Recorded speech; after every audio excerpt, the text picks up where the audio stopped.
Assalamualaikum warahmatullahi wabarakatuh. Alhamdulillahi wa kafa. Assalatu wassalamu ala sayyidil mustafa wa ala alihi wa sahbihi ahli sidiki wal wafa amma ba'd. Pemirsa yang insyaallah dirahmati oleh Allah subhanahu wa ta'ala, hari ini Jumat 26 Juni 2026 bertepatan dengan hari Asyura 10 Muharram 1448 Hijriah menjadi momen bersejarah bagi umat Islam. Karena bertepatan pada hari ini terdapat satu kisah yang terjadi di masa para nabi, yakni kisah Nabi Musa alaihi salam yang mendapatkan pertolongan dari Allah subhanahu wa ta'ala dari kejaran Raja Fir'aun. Dan pada hari ini pemirsa, Allah subhanahu wa ta'ala membuka pintu taubat selebar-lebarnya untuk seluruh hamba-hambanya yang melaksanakan perbuatan amal soleh pada hari ini. Salah satu perbuatan amal soleh yang wajib dilaksanakan oleh setiap muslim laki-laki yakni sholat Jumat berjamaah. Sebagaimana firman Allah di dalam Quran surah Al-Jumu'ah ayat 9 yang mengingatkan bagi orang-orang beriman untuk segera melaksanakan sholat Jumat dan meninggalkan seluruh aktivitas dunianya karena hal tersebut lebih baik bagi mereka. Sejalan dengan perintah tersebut, pelaksanaan sholat Jumat berjamaah di Masjid Agung Al-Falah pada siang hari ini insya Allah akan berlangsung pada pukul 12:10 waktu Indonesia Barat. Serangkaian kegiatan diawali dengan lantunan ayat suci Al-Quran yang sedang dikumandangkan oleh Al-Mukarram Ustadz M. Kalipatang Nababan SPD. Dilanjutkan dengan Bilal yang akan dipimpin oleh Ustadz Mukminin SPD MPD. Dan juga pemirsa yang nantinya yang akan menyampaikan khutbah Jumat pada kesempatan kali ini yakni Al-Mukarram Ustadz Dr. Haji M. Ridwan Jalil MPDI. Adapun tema menarik yang nantinya akan dibahas pada kesempatan kali ini yakni pelajaran penting dari peristiwa selamatnya Nabi Musa alaihi salam dari kejaran Raja Fir'aun di hari Asyura. Dan juga pemirsa yang nantinya yang akan memimpin proses pelaksanaan sholat Jumat berjamaah di Masjid Agung Al-Falah insyaallah akan diimami oleh Al-Mukarram Al-Ustadz Dr. Haji M. Alamsyah Al-Hafiz STHI. Untuk itu pemirsa, kami ucapkan selamat menyaksikan siaran langsung pelaksanaan sholat Jumat berjamaah di Masjid Agung Al-Falah yang kami siarkan secara langsung dari TVRI Stasiun Jambi.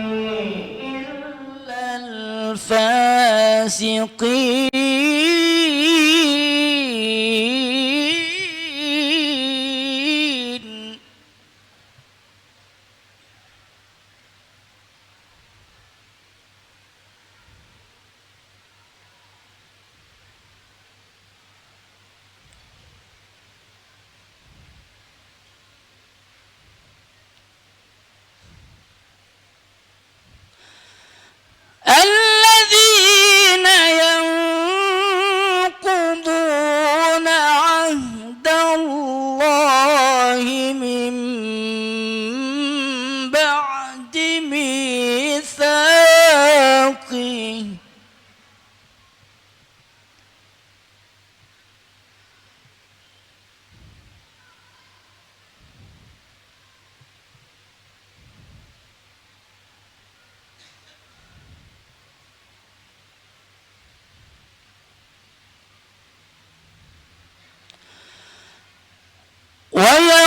ويقطعون ما أمر الله به أن يوصل ويفسدون في الأرض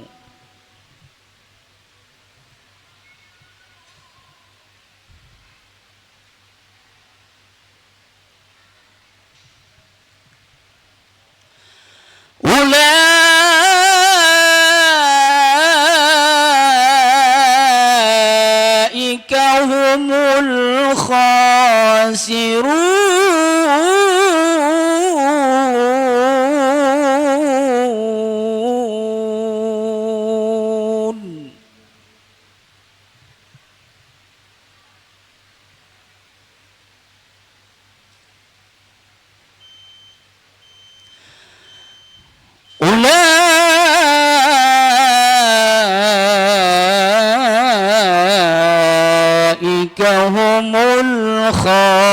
خاسرون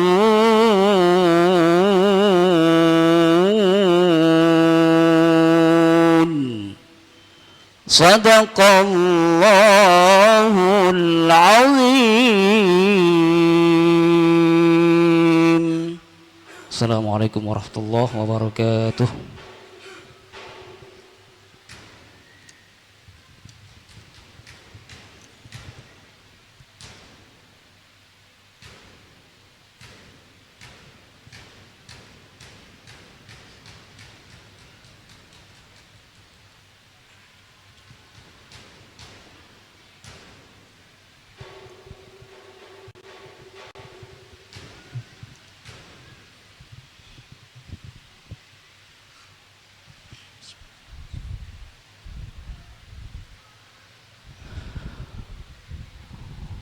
Allahu Akbar, Allahu Akbar.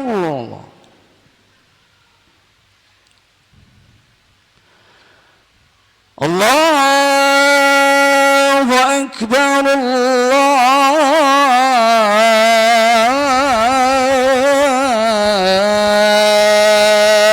Akbar.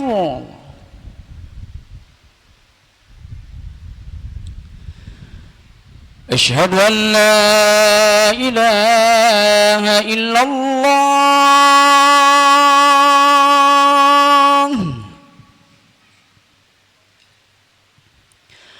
أشهد أن لا إله إلا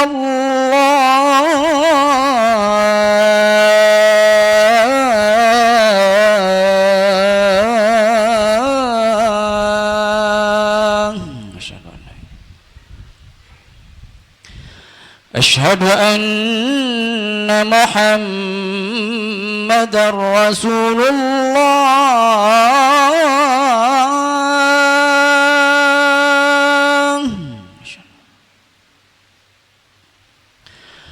أشهد أن محمدا رسول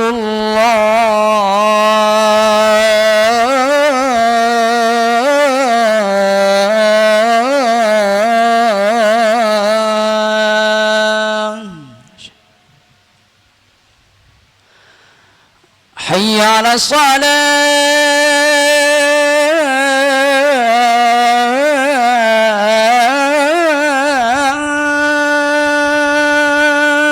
لا حول. حي على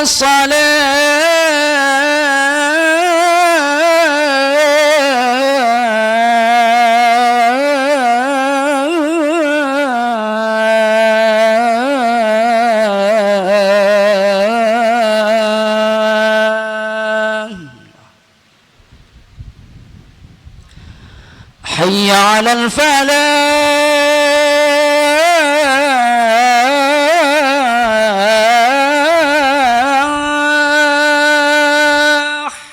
لا حول ولا قوة إلا بالله. حي على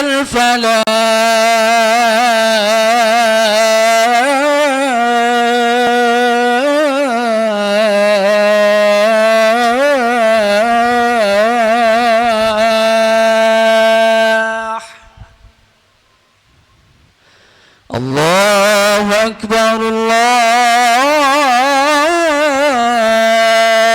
أكبر. لا إله إلا الله.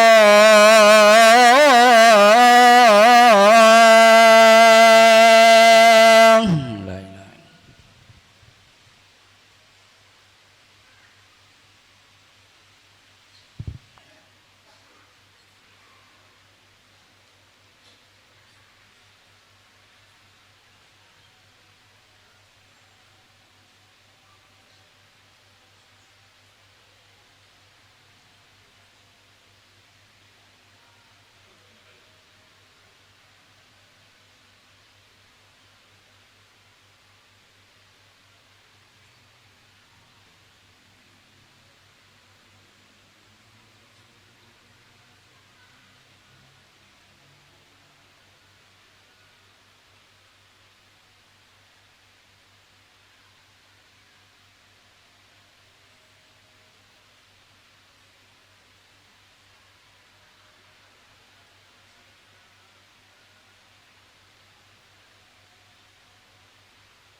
إن الله وملائكته يصلون على النبي يا أيها الذين آمنوا صلوا عليه وسلموا تسليما اللهم صل على سيدنا محمد سيد المرسلين وعلى آله وصحبه الطيبين الطاهرين وسلم ورضي الله تبارك وتعالى عنهم أجمعين برحمتك يا أرحم الراحمين اللهم قونا في دين الإسلام والمسلمين والمسلمات والمؤمنين والمؤمنات وانصرهم على معانديهم رب اختم لنا بالخير ويا خير الناصرين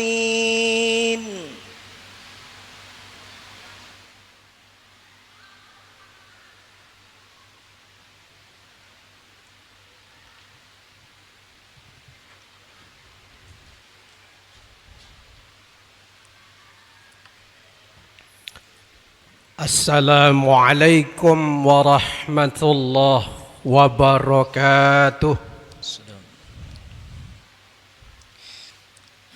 الله أكبر الله أكبر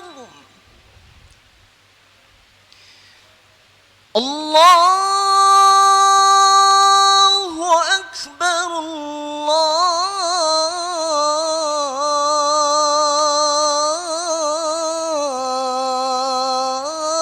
الله أكبر أشهد أن لا إله إلا الله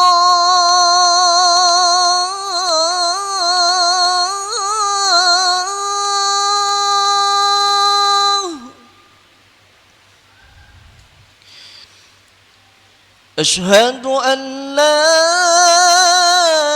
إله إلا الله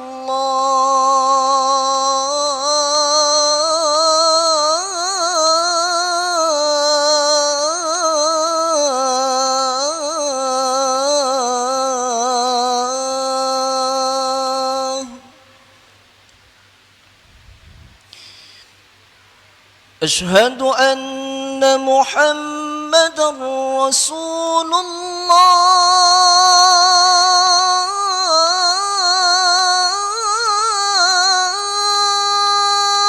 الله أشهد أن محمدا رسول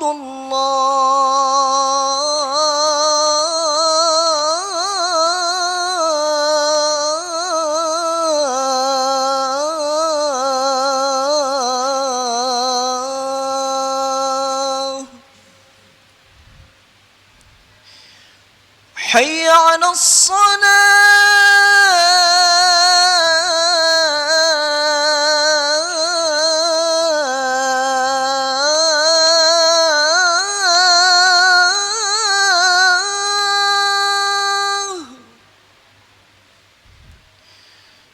حي على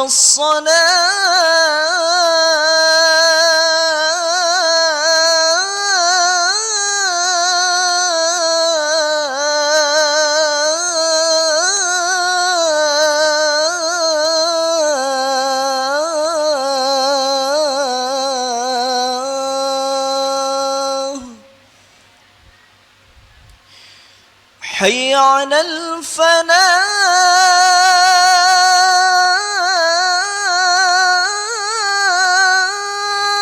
الفلاح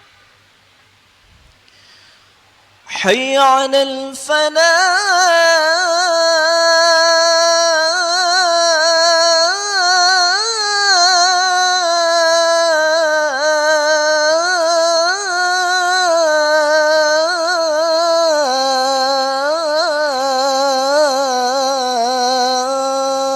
الفلاح الله أكبر الله أكبر لا إله إلا الله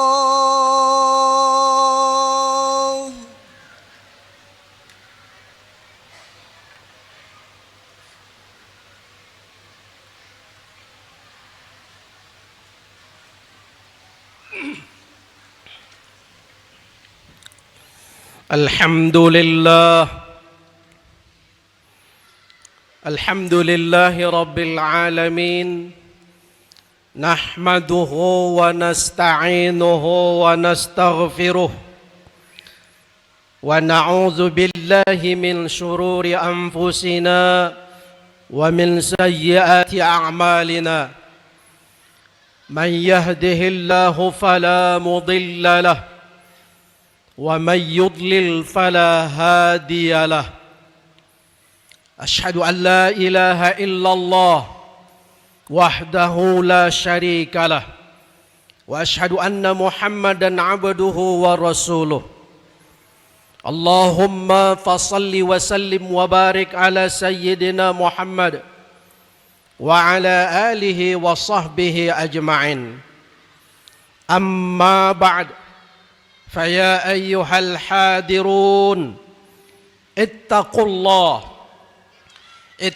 الله حق تقاته ولا تموتن إلا وأنتم مسلمون قال الله تعالى في كتابه الكريم أعوذ بالله من الشيطان الرجيم يا أيها الذين آمنوا اتقوا الله وقولوا قولا سديدا يصلح لكم أعمالكم ويغفر لكم ذنوبكم ومن يطع الله ورسوله فقد فاز فوزا عظيما. Saudara-saudara kaum muslimin jamaah salat Jumat rahimakumullah. Hari ini 26 Juni 2026 bertepatan dengan 11 Muharram 1448 Hijriah. Pada kesempatan ini tema pembahasan atau khutbah Jumat kita adalah bahaya narkoba dan penyelamatan generasi bangsa serta umat. Hal ini bertepatan dengan peringatan Hari Anti Narkoba Internasional atau yang disingkat dengan HANI 2026. Kemudian ini juga menjadi instruksi dari Majelis Ulama tingkat nasional bahwa pada Jumat ini semua masjid yang melaksanakan Jumat untuk mengangkat tema bahaya narkoba. Saudara kaum muslimin rahimakumullah. Perkembangan peradaban umat manusia terus bergerak seiring dengan perkembangan teknologi yang semakin pesat saat ini. Tingkat pergaulan dan gaya hidup umat manusia juga mengalami perubahan, sehingga kita semua harus menyikapi situasi dan perkembangan tersebut secara arif dan bijaksana, sehingga kita tidak terjerumus kepada kemaksiatan serta perbuatan-perbuatan yang dilarang oleh Allah Subhanahu wa taala. Salah satu ancaman terbesar saat ini adalah penyalahgunaan narkotika. Kemaksiatan jenis ini bahkan sudah menyentuh hampir semua lapisan masyarakat. Korban penyalahgunaan narkoba saat ini mencapai 4,8 juta jiwa.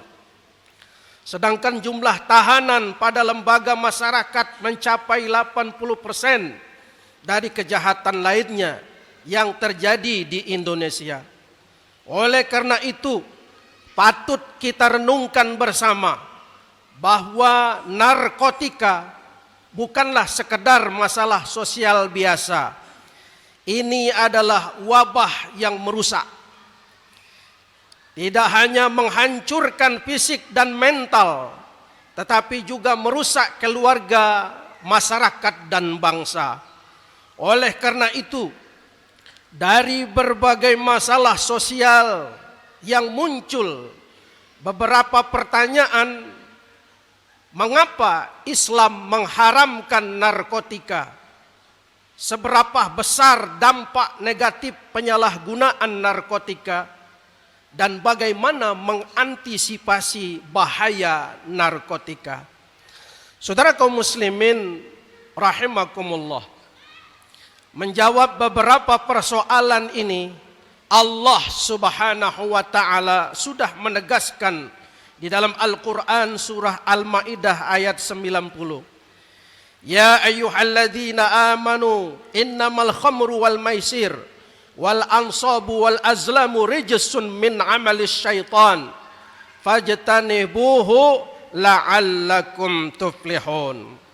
Wahai orang yang beriman, sesungguhnya minuman keras, berjudi, berkorban untuk berhala, dan mengundi nasib dengan anak panah adalah perbuatan keji dan termasuk perbuatan setan. Maka jauhilah perbuatan-perbuatan tersebut agar kamu menjadi orang yang beruntung. Dari firman Allah ini dapat kita pahami bahwa Allah sudah memberikan senyelemen peringatan bahwa kita harus menjauhi perbuatan yang bersifat keji dan sesuatu benda yang bersifat merusak. Sebab itu adalah perbuatan setan yang tujuannya adalah untuk menyesatkan manusia. Apalagi narkotika, itu adalah perangkap setan. Narkotika dilarang, bahkan diharamkan dalam Islam karena memberikan dampak negatif. Di antara dampak negatif dan penyalahgunaan narkoba itu adalah, pertama, gangguan fisik, di mana akan merusak otak, merusak jantung, merusak hati, ginjal, serta merusak saraf lainnya. Kalangan medis sudah banyak memaparkan ini. Yang kedua, gangguan kesehatan mental, di mana serangan-serangan narkoba atau narkotika adalah kecenderungan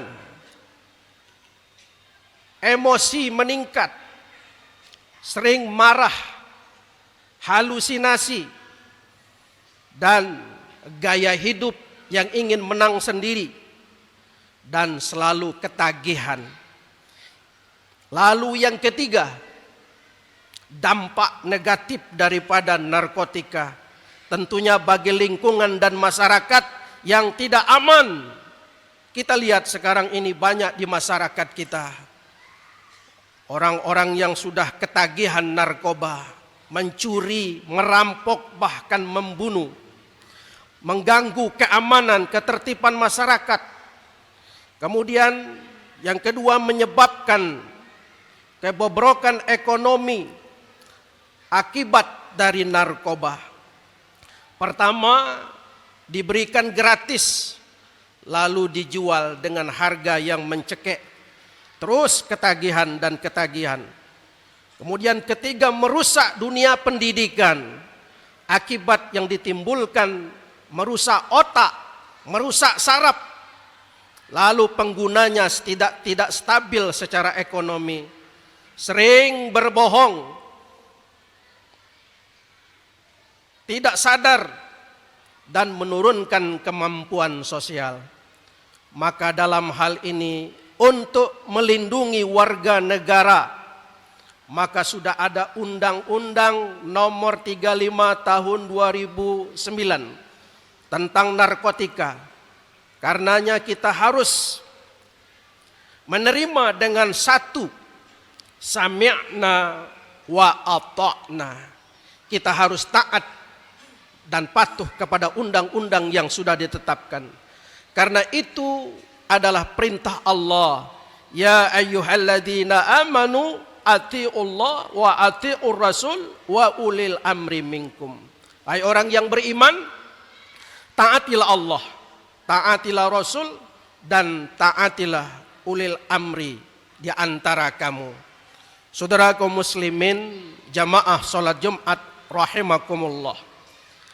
Setelah kita mengetahui keharaman narkotika serta begitu besarnya dampak negatif dari penyalahgunaan narkotika, maka kita harus bertekad melakukan gerakan bersama dalam upaya mengantisipasi bahaya narkotika dan penyalahgunaan dengan beberapa langkah. Di antaranya, mari kita teguhkan iman, karena iman yang kokoh akan menjadi benteng pertahanan terkuat terhadap godaan-godaan yang merusak. Dengan melekatkan diri, dengan mendekatkan diri kepada agama, kita akan mendapatkan kekuatan untuk menolak godaan narkotika. Lalu yang kedua, mari kita edukasi, kita didik diri kita dan orang-orang di sekitar kita tentang bahaya narkoba. Lalu yang ketiga, mari kita aktif dalam upaya mencegah, berpartisipasi dalam program-program anti narkoba, mendukung kegiatan-kegiatan sosial yang bertujuan untuk memberdayakan generasi muda dan menjadi teladan bagi orang-orang lain dengan gaya hidup yang sehat dan bermanfaat. Yang terakhir, mari kita doakan bagi mereka yang telah terjerumus ke dalam perangkap narkotika. Doa adalah senjata yang ampuh, dan dengan berdoa kita bisa memberikan dukungan spiritual kepada mereka yang membutuhkan. Kaum muslimin rahimakumullah. Akhirnya di hari peringatan HANI, Hari Anti Narkotika Internasional ini, kami menghimbau, mari bersama-sama bergerak bergandengan tangan mensosialisasikan bahaya narkotika agar Indonesia terbebas dari narkotika, sehingga terwujud generasi Indonesia yang cerdas, beriman, dan bertakwa kepada Allah Subhanahu wa taala. Amin ya rabbal alamin. Barakallahu li wa lakum fil Qur'anil azim wa nafa'ani wa iyyakum bima fihi minal ayati wa dzikril hakim wa taqabbala minni wa minkum tilawatahu innahu wal ghafurur rahim. اللهم صل على سيدنا محمد وعلى آل سيدنا محمد.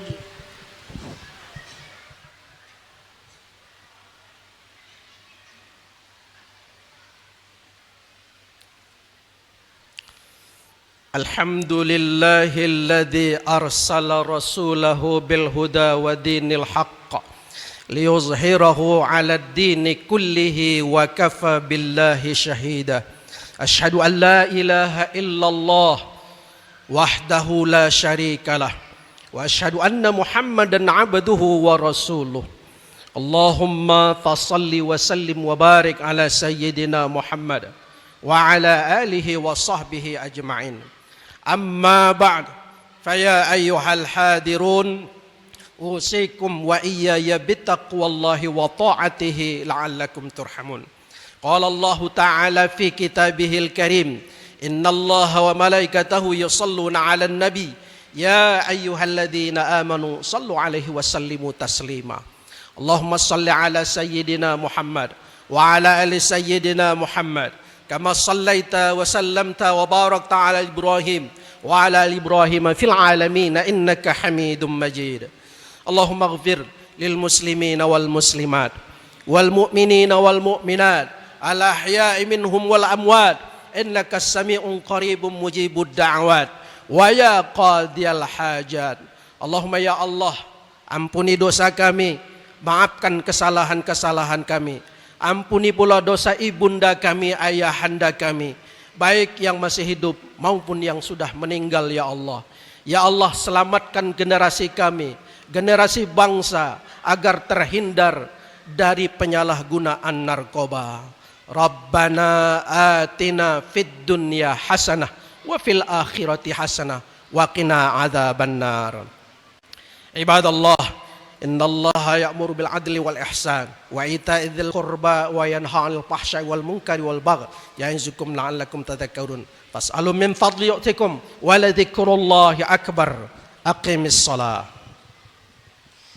الله أكبر الله أكبر أشهد أن لا إله إلا الله أشهد أن محمدا رسول الله حي على الصلاة حي على الفلاح قد قامت الصلاة قد قامت الصلاة الله أكبر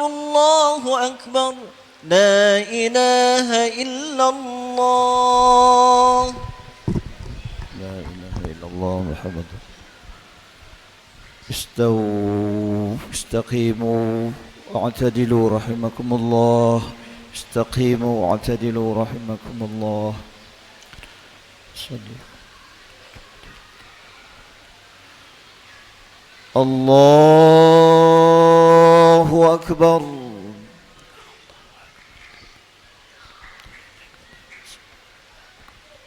إني وجهت وجهي للذي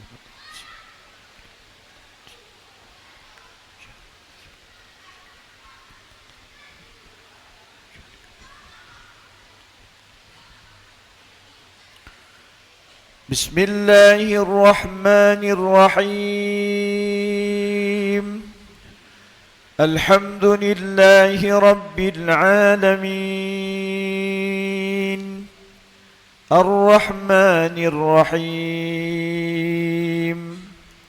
مالك يوم الدين.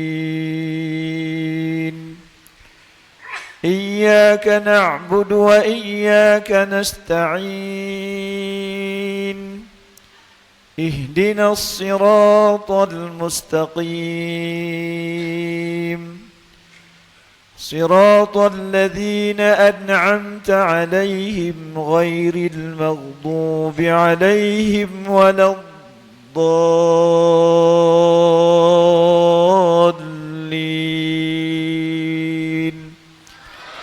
آمين.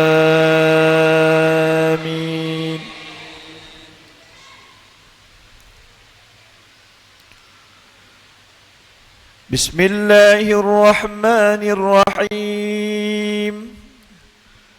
سبح اسم ربك الأعلى الذي خلق فسوى والذي قدر فهدى والذي أخرج المرعى فجعله غثاء أحوى. سنقرئك فلا تنسى إلا ما شاء الله إنه يعلم الجهر وما يخفى ونيسرك لليسرى فذكر إن نفعت الذكرى. سيذكر من يخشى ويتجنبها الأشقى الذي يصلى النار الكبرى ثم لا يموت فيها ولا يحيا. قد أفلح من تزكى وذكر اسم ربه فصلى. بل تؤثرون الحياة الدنيا والآخرة خير وأبقى. إن هذا لفي الصحف الأولى صحف إبراهيم وموسى. الله أكبر.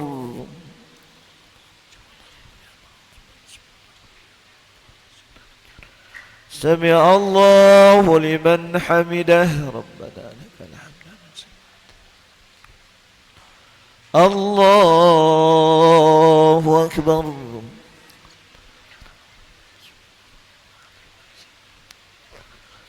الله أكبر.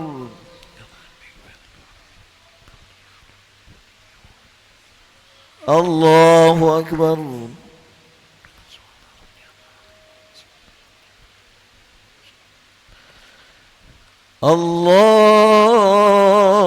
الله أكبر. بسم الله الرحمن الرحيم. الحمد لله رب العالمين الرحمن الرحيم مالك يوم الدين إياك نعبد وإياك نستعين اهدنا الصراط المستقيم صراط الذين أنعمت عليهم غير المغضوب عليهم ولا الضالين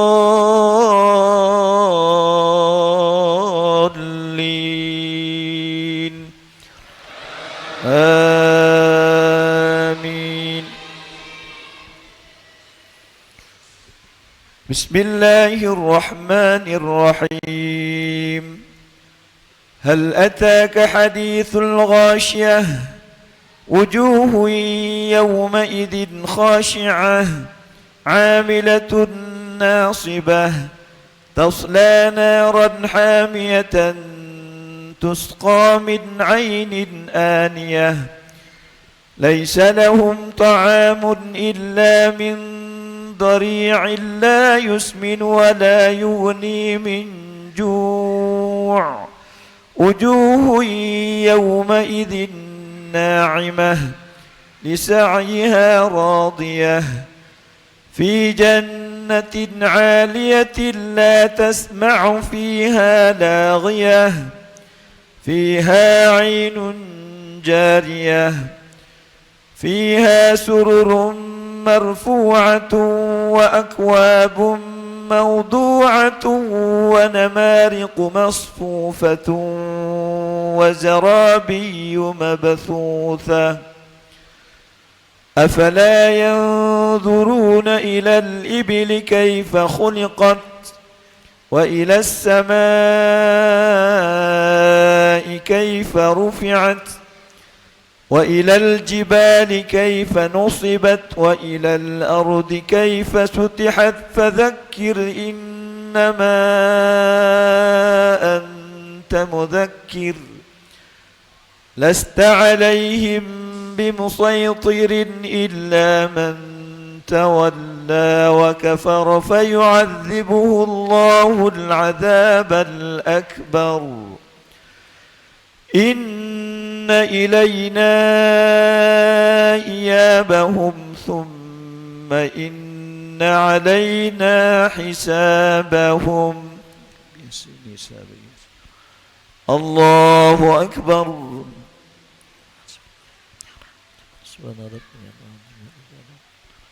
سمع الله لمن حمده ربنا لك الحمد. الله أكبر.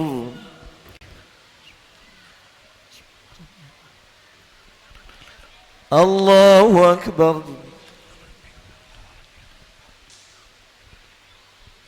الله أكبر.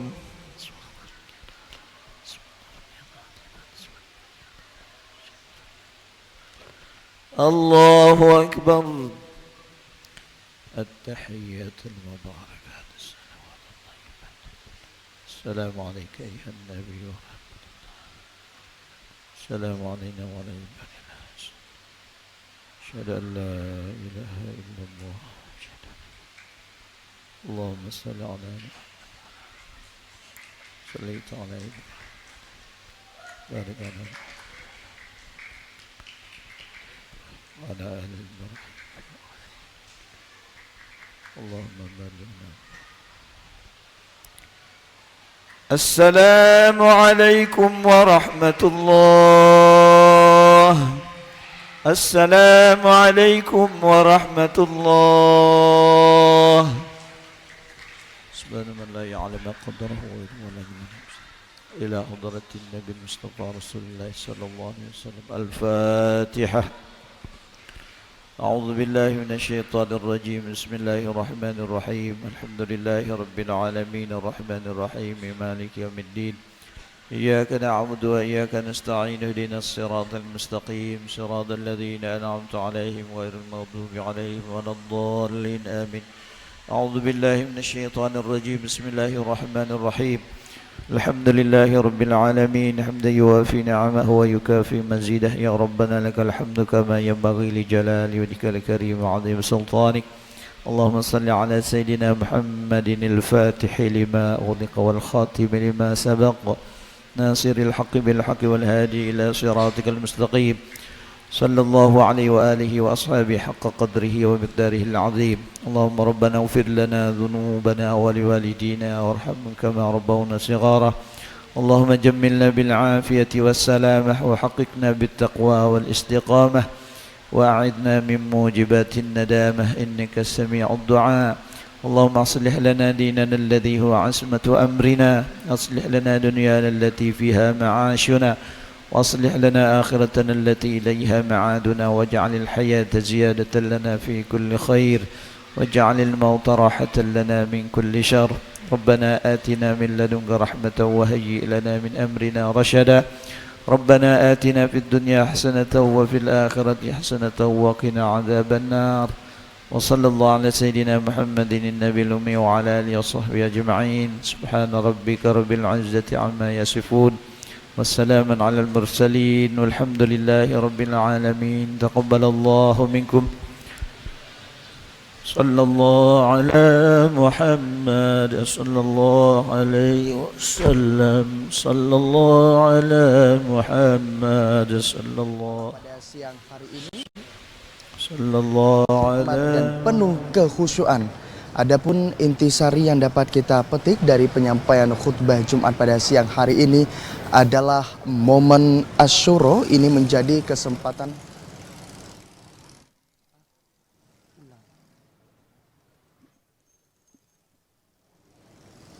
pemirsa yang insya Allah dirahmati oleh Allah Subhanahu wa Ta'ala. Alhamdulillah pelaksanaan sholat Jumat berjamaah di Masjid Agung Al-Falah pada siang hari ini dapat berjalan dengan khidmat dan penuh kekhusyuan. Adapun intisari yang dapat kita petik dari penyampaian khutbah Jumat adalah momen Asyura ini menjadi sangat penting untuk kita karena kita memiliki kesempatan untuk dapat melaksanakan semua perintah Allah dan menjauhi segala larangan-larangannya, yakni dengan perbuatan amal soleh. Dengan demikian pemirsa, harapannya kebaikan dan keselamatan akan selalu menyertai kehidupan kita. Amin, Allahumma amin. Demikianlah pelaksanaan sholat Jumat berjamaah di Masjid Agung Al-Falah. Terima kasih atas segala perhatian dan kebersamaan Anda. Saya Yogi Aprilianto pamit undur diri. Wassalamualaikum warahmatullahi wabarakatuh.